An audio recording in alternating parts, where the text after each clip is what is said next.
Alright, so oftentimes clothes and hair, they kind of go hand in hand in 3D characters. So you want usually humanoid characters to have some kind of clothing, and perhaps they have some sort of body hair as well. So I decided to do tutorial combining these two. So what we're going to cover is how to make this hairstyle. We're going to use the new so-called new system for that. That is based on the geometry nodes, and then we're going to use the old particle hair system for this beard. And then about the clothing, I'm going to show you how to make clothing out of the base mesh. There's a bit of a hole there. Never mind that. Alright, so let's get started. Alright, so we're starting with this sort of humanoid character. I have it rigged, and then there's the body mesh, and I can just hide the rig, viewport display, disable in front, and when we want to start doing the hair on the top of the head, we want to separate the scalp. So you can switch on over to edit mode, and you should be in the face selection mode. That way you can easily just hold down shift and select all of the faces for the scalp. You could also, if you have a denser mesh and you find this approach difficult, you can enable the circle select by pressing C on your keyboard.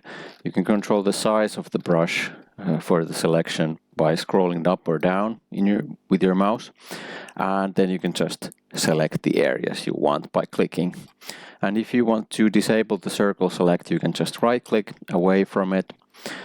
That way you can turn around actually, and then let me just select the rest of the scalp.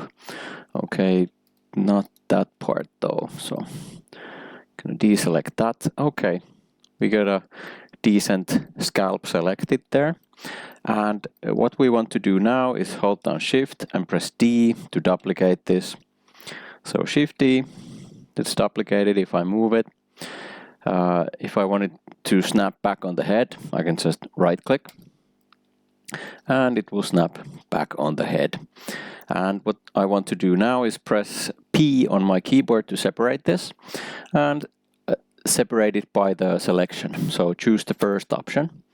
And now we have a separate scalp. You can see it's clipping with the initial body mesh there. That's why you get this sort of glitching effect there. We can actually hide, if I open up the armature, we can hide the body mesh here. And this is actually the duplicate, so this is the new scalp. I'm going to rename it scalp 2 because I have already a scalp mesh here. So this is going to be the second scalp. Alright, so that is the scalp done. And now we need to UV unwrap it, so we're still in edit mode. Okay, so I think we have to go through object mode and select the scalp, so it's got this bright orange outline, and then go back to edit mode.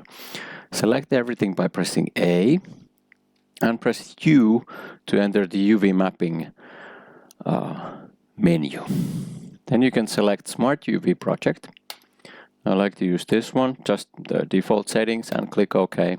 Now we have a UV map for the scalp. That's going to help us with setting up the hair. Alright, heading back to object mode, we can now open up the asset browser. So we can pull this up, and from this corner, this left top corner of this panel, you can change the type of panel you have here. So what I want to have is asset browser, and that should show all the hair assets I have. But before we actually drag and drop these on the scalp, we need to add a new curve object to the scalp. So go to add menu, curve, and choose empty hair. So now we have a hair object within the scalp hierarchy. So there's curves 0, 0, 1. Now we can actually go from object mode into sculpt mode, and the sculpt mode looks different from your basic sculpt mode in that now you have these hair tools. So you could, for example, add hair. So if I now draw on the scalp, it will add these hairs, strands, and we're actually going to make sort of guide hair, so we don't have to do a lot of them. So I can just Ctrl Z back, remove those.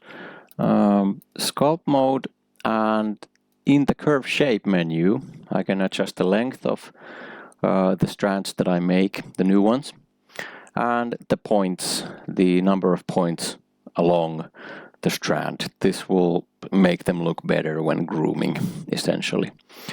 What I also want to enable is this mirroring. So my model is actually parallel to the x-axis, that's the red axis. So if I enable this and draw hairs, they're going to be copied, mirrored, essentially to the other side of the scalp. So that's very handy. That's a time saver. You also want to enable this sculpt collision already. So when we get into grooming, the hair won't go through the scalp mesh. So we can just add hair here. You can make a small layer of hair for starters. And then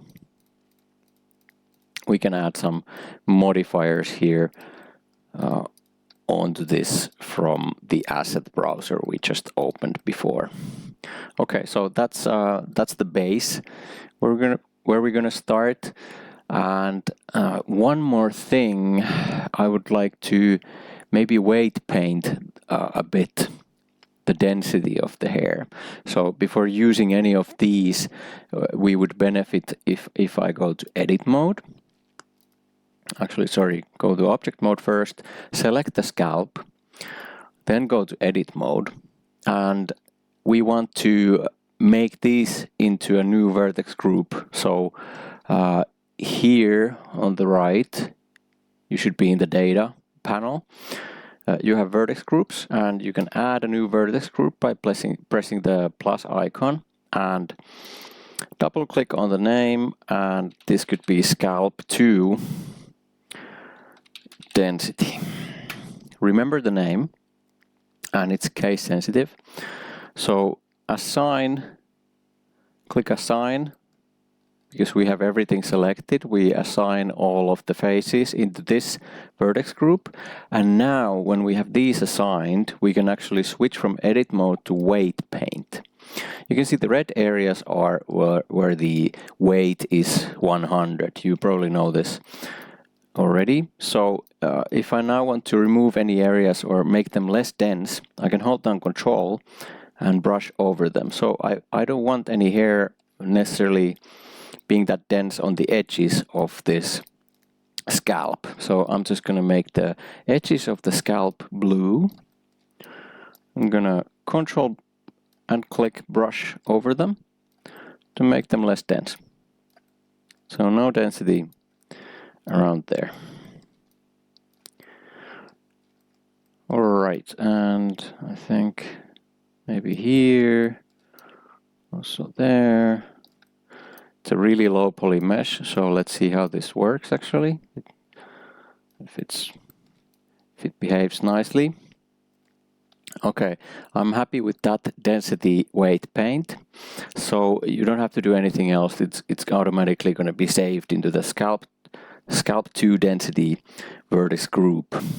So now we can switch back to the curves and object mode.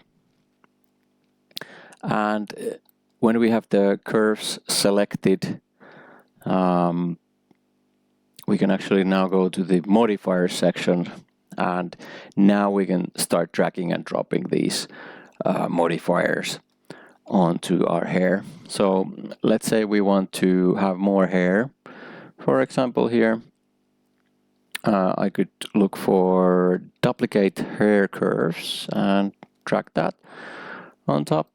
So now we essentially make duplicates of these guide curves that we made, and then we can add interpolate hair curves.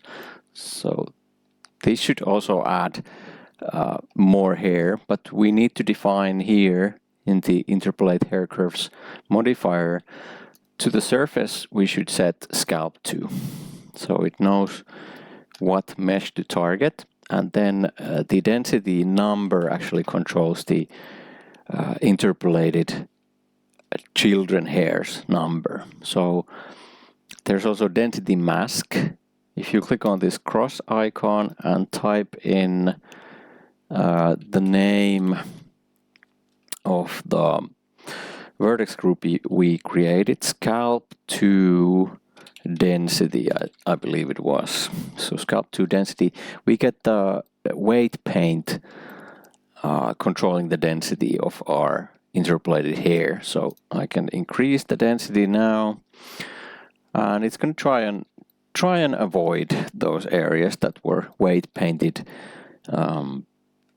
blue, but it doesn't necessarily do a good job. That's also because it's very low poly model. So what we can do is select the scalp mesh, and let's try and add a modifier, generate subdivision surface. That should help a bit. If you add a subdivision surface, it might help with your hair density getting better, and you can apply that also. And then if I go to weight paint, I can again try and weight paint these areas where I don't want these hairs popping up. So now that the denser the mesh, the easier it is to weight paint areas more precisely. All right, so selecting the hair again. So I select the hair object and I go to the sculpt mode. I can now start grooming it. So take the comb, and the further away you do this, it's actually easier. It's easier to do it, and you can comb it like however you want. And it's going to try and avoid going through the mesh because we enabled this scalp collision thing here. Obviously, it doesn't count for the body that's lying underneath. So if you have long hair, it might not recognize the body and go through the body mesh. But for that, let's actually change back to object mode. For that, we can use another modifier. So there is a shrink wrap hair modifier here. So if you add that to the hair and then you define the surface, let's say body, it should shrink wrap around the body mesh, and it also makes it look a bit nicer here, I would say. And it's going to try and stay on top of the surface of the object that you define here. I'm not sure if the probably it has some effect, the order of things you have here. It has some effect on how they work. So if I now add hair curve profile, you can see I get these hairs that have this nice thickness to them in the root, and they get narrower once they go further out. So you can adjust the radius from here, and you can adjust the start thickness, but you notice that there is this, they don't quite snap onto the scalp necessarily. I think there was I think there was a way to have them look better. Maybe the curve root. That wasn't it. It was something with attach hair curves to surface. Let's see. The surface should be scalp 2. Maybe it's a bit better. Blend along curve set to 1. I don't know. I guess it's better. Let's try rotate hair curves. Where did it throw that one? Didn't work. Okay, there we go.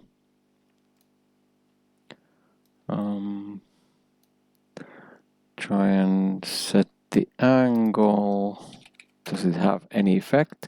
Yeah, it turns up the tips. Sure, we could do that. Hair attachment info. What about that one? Doesn't seem to work. The first output must be a geometry socket.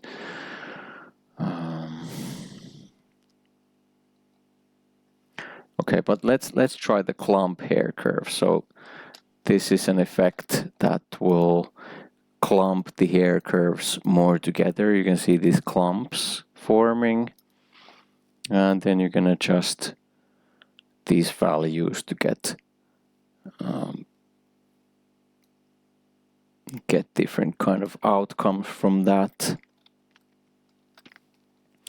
Maybe I could try and increase the density for the interpolation. Yeah, that makes the hair look a bit better. Some runaway hairs appear here, so I would have to select the scalp mesh and go to weight paint and make sure I control left click on the runaway hairs to get rid of them, like so. Maybe on this side too, I want to get rid of these. Yeah. All right. So these, all of these modifiers, they have really a lot of options that you can change. We can, for example, frizz the hair. Let's try and frizzing it to add this sort of effect to that. Let's try, yeah, we can increase the frizzing factor to whatever we like. That's a bit much. Okay, that's nice and frizzed. So that's basically how the hair system works, and it also matters in which order you have these modifiers here. So keep that in mind. There's a lot of values you can change to try and achieve a hairstyle you like. And one more thing, in the interpolate hair curves modifier, you could actually, for the scalp mesh, you could do this, that let me just hide the hair curves for now. For the scalp, if I hold down Alt, I should be able to select. Okay, in this version of Blender, it seems to be double clicking with the left mouse button without holding Alt. I can select, let's say I wanted to have like parting from the middle here, or maybe here on the side, because there's this odd thing. I don't know what I messed up when creating this mesh. I have that, but I want to make parting here. So now when I have this edge selected all the way down around, I can press Alt M and I can split faces by edges. And now if I re-enable the hair, I should have, if I go to object mode, select the hair and go to sculpt mode. And now if I comb it, I should be able to get a parting happening there, but yeah, with the frizz and all that, it's kind of hard to see. I'm gonna remove all these. Yeah. So it's a bit rough looking at the moment, but you can see there is. Let me just disable that. Now I can control. Actually, the grooming also takes into account the symmetry option, so you have to be careful with that. Now I can groom each side individually, and I have this parting here in the middle where I separated sort of the mesh. It takes that area into account, and if I groom over it, I should have a parting section there. Let's try. We can actually do some puffing here. So puff. I should be able to puff the hair up. Let's see. Is it doing anything? Well, some. Yeah. It's trying to. Let me just try and choose different select mode. Does that have any effect? Not really. Let's try and freeze the hair again. So add a freezing factor of 5, and you can see the parting a bit better now. Yeah. So that's how you can make hair with the geometry nodes based system, and you should try out these different modifiers. It's easy to just drag and drop them, but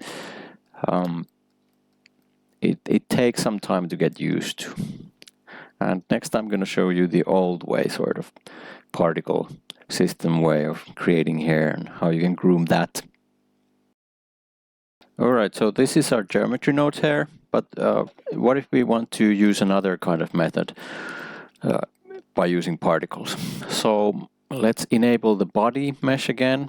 We have nicely the scalp mesh here. There's a bit of a bald spot there, but never mind. I can, in the object mode, I suppose I can raise the scalp a bit. Well, it doesn't work really nicely. Maybe I should go into edit mode. Should have the scalp mesh selected. Go into edit mode, select everything, and Alt S. I will be able to scale along the normals. That might help a bit, but I think I have to do some grooming here in order to get that hair done. The problem is that my mesh is so low poly, so my body mesh would actually probably benefit from generating a subdivision surface here. We will make the mesh a bit dense and it will look quite a bit different, but now at least the scalp mesh fits and we have less of a bald spot happening there. Okay. That's a starter anyways. So if we wanted to create some facial hair for the character, let's just really quickly apply this. So now we have this subdivided mesh. It's kind of uncanny, but we can work with it. Let's add facial hair to this by adding a particle system. And there seems to be actually a particle system already. Let's just remove that and add a new one and change it to hair. That will make the whole body has hair now, and we don't want that. So we want to restrict the density to a certain area. Again, with the body mesh selected, we can go into edit mode and click on face selection mode and press circle select. and then just select the area where we want some hair. Let's try this. Just quick and dirty selection. That's okay. I would like to have my hair density in around that area. So now I can come down here to the data properties. There is already a beard vertex group, but I'm gonna make a new one. Call it beard 2 density, and it's all lowercase. I'm gonna hit assign, and then let's see, in object mode, go back to the particle settings, and here you can set the length of these hairs and also the number. So maybe you want to decrease the number of hairs, you don't initially need so many. And if you come down here, there's vertex groups, you can select density, and we want to select beard 2 density. Now it's gonna place the hair to that target area, so that's nice. And in the children option, we can increase the amount of hair by enabling the children. And if you come up here to the object mode, you have particle edit, where you can actually do the grooming. So similar to what we did with the hair on top of the head, we can groom the facial hair with these tools. So there's the comb. You can add hair, you can adjust the length of the hair. So if I want to make it shorter, I can hold down shift and drag with my left mouse button to make it shorter. And I can also cut, so I can just cut the hair like that. Let's see how that looks. If I go to object mode, it will look like this. If I go to rendered view, it will look like this. All right. So I can also choose interpolated for the children or simple, whichever you prefer. And why would you want to do this? One reason is the hair dynamics. So getting these hairs on top of the head, we did them in a different method. So it's not possible, at least it's not easy without workarounds to have dynamics on them, so meaning physics. If you animate your character, so these particle hairs, if you just enable hair dynamics, they will actually follow the armature mesh, the rigged mesh. So I actually have, if I change this to timeline, I should have some keyframes on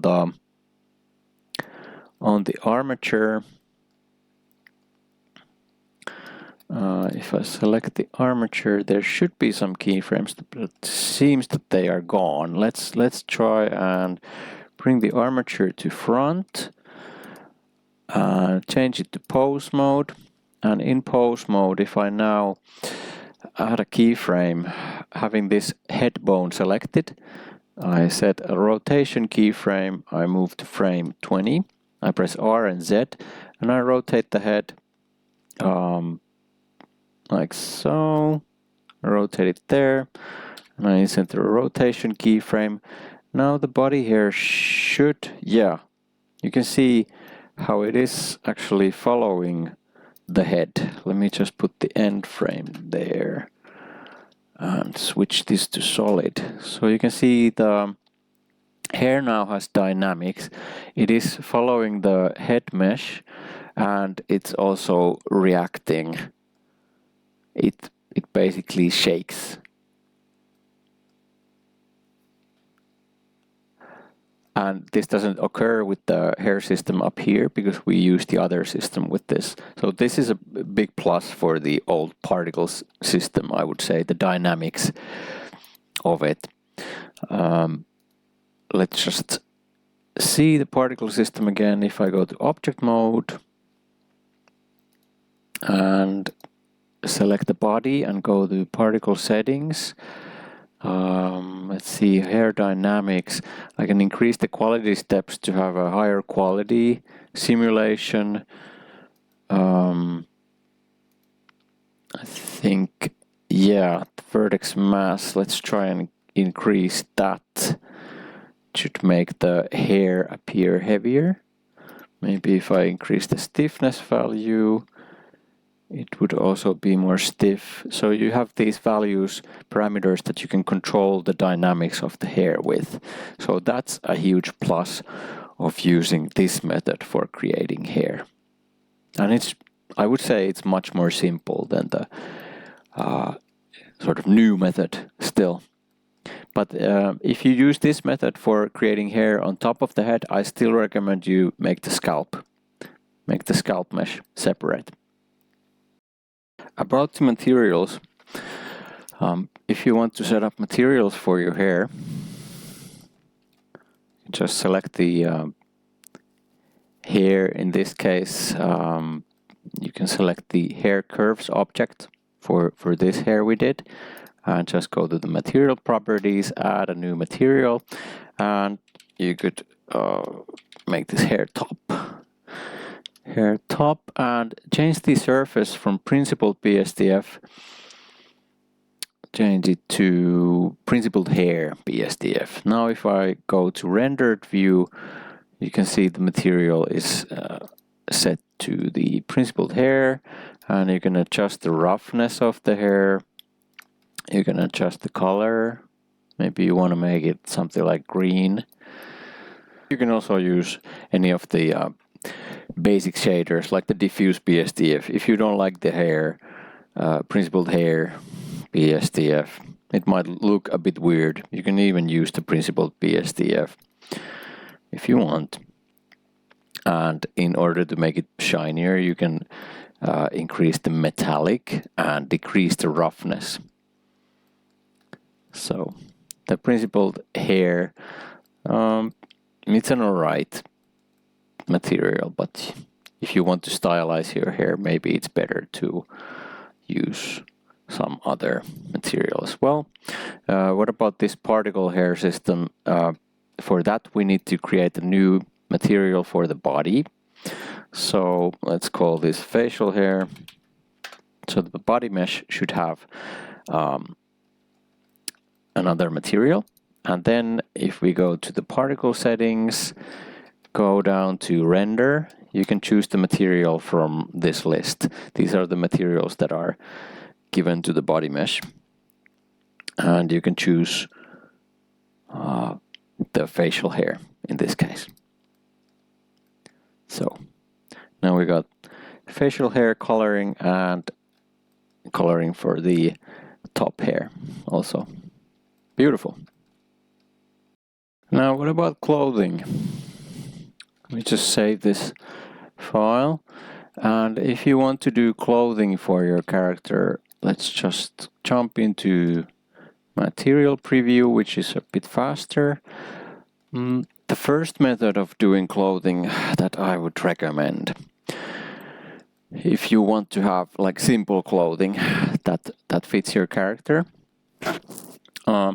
you can just duplicate the base mesh. So if you select your body mesh and go to edit mode, and like we did with the facial hair, we can select, let me just hide the armature real quick, go into object mode and hide the armature, and then select the body mesh again. And now by pressing C, circle select, we can select an area. If you want to make a quick and dirty shirt, for example, for your character, you can, with the circle select an area where you would like to have the edges of the shirt. Let's say I want it to go around here, could go around there, and maybe get rid of that one. Select this and that and this, and there we have it. We have made a selection now, and same way as we did the scalp, you can hold down Shift and press D. So duplicate that. Now we have a separate mesh.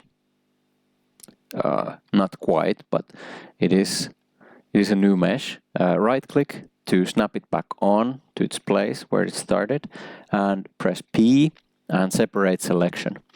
And okay, it's got particles now, so remove the particle system from it. That should get rid of the hair. I don't know why there's no hair there. Okay, body. Let's call this shirt simple 2. This is the second shirt I made. Okay. So I accidentally removed the particle system from the body. Let me just go back. So body should have a particle system, and body 001, which is the shirt, to simple. That, if we go into object mode, select that one, that shouldn't have a particle system. So now it's less hairy. Of course, if you want to make a hairy shirt, sure, go ahead. You can add a particle system to it, or you can use the hair curves objects. But for this, we might want to change the material first. So you can remove the materials from here, add a new material, call it shirt matte, for example, and change the color of the shirt. Then what you could do, you could of course shade smooth it, so it will be smooth. I guess we left a hole there, but that's fine. It can be an old shirt. So to scale this up, now it's a pretty snug fit on the character, and it is connected to the armature, so you don't have to actually connect it again. But once we start adjusting it, we may have to reconnect it with the armature. With the shirt selected, switch to edit mode and select everything by pressing A, and then we need to scale it along the normals. If you hold down Alt and press S, you can scale along the normals, so you can make it a bit more loose. So it looks a bit more natural like this. Alright, then we can switch back to object mode. You could actually sculpt it if you go to sculpting workspace. In the sculpting workspace, you can make these wrinkles and different shapes on it. It looks even more natural. You can enable Dyntopo, and this will dynamically add, as you know, this will dynamically add vertices to your mesh. And there is also a cloth brush here. So if you use that, that will make nice drapes, wrinkles on your mesh. But watch out, it might go through your base mesh, so be careful with that. If you need to pull it out, you can use the grab brush. If you need to pull it out from inside the character, you don't probably want it inside the character. But anyways, this is a way that you can achieve a nice and wrinkly, sort of more realistic look for the clothing. If you just spend some more time on it, you can actually achieve really nice results with this. All right, let's see. What if we now try to, let's try and control the armature. So I select the armature. In the viewport display settings, I set it in front. I go back to layout workspace and I go to pose mode, and let me try and move this arm. Yeah, you see the problem with the sculpting, we generate new vertices, so those vertices don't know where they should connect. So what we need to do is select the shirt in object mode, select the shirt, Then shift select the armature and press Ctrl P and choose automatic weights. Now if you select the armature again, go to pose mode, and now the cloth should follow your armature.